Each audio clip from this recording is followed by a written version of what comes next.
Asli itu. Inilah detik-detik kapal tugboat pengangkut batu bara menabrak dermaga penumpang 7 Ulu, Kecamatan Seberang Ulu 1, Palembang.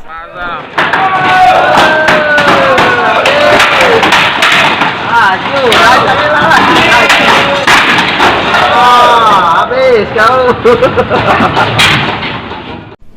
Dari pantauan PAL TV di lokasi kejadian, terlihat dermaga penumpang Plaza 7 Ulu tersebut sebagian mika warna-warninya rusak parah. Tidak hanya itu, atap dermaga penumpang Kapitan ambruk ditabrak tugboat tersebut. Salah seorang sopir ketek, Zakaria, membenarkan peristiwa tersebut. Saat itu dirinya sedang berada di dalam rumah dan mendengar suara dentuman yang ternyata sebuah tugboat mengangkut batu bara menabrak dermaga.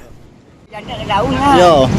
Udah pecah itu lah, baru keluar dari rumah. Baru keluar rumah. Yo. Tapi memang sini kejadiannya. Bunyi kedengar dari rumah, kantung. Belum keluar apa ni?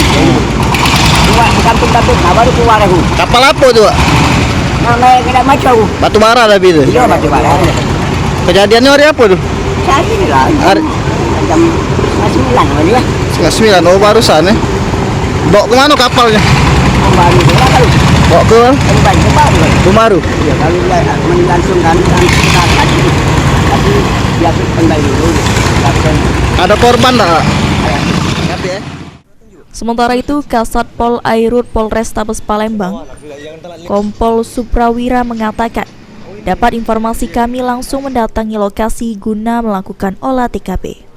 Dari informasi yang didapat, kapal tugboat KPS tersebut datang dari arah jembatan Musi 4 hendak menuju jembatan Musi 6. Setiba di TKP menabrak dermaga penumpang Plaza 7 Ulu dan dermaga Kampung Kapitan. Saat ini pihaknya sudah mengamankan kapal tugboat dan juga nahkodanya untuk dimintai keterangan lebih lanjut. Pukul 7.30 hari Selasa tanggal 2 Januari 2024 dari mata air di mana tugboat KPS mengangkat tongkang batu bara dari arah Ulu Semusi menuju Amang Luar, tepatnya di bawah Jembatan Ampera dari mata air, di mana mereka menyenggol dermaga yang notabene adalah dermaga penumpang. Saat ini kita harus melakukan olah TKP dan cek TKP untuk mengetahui kronologis kejadian sebenarnya.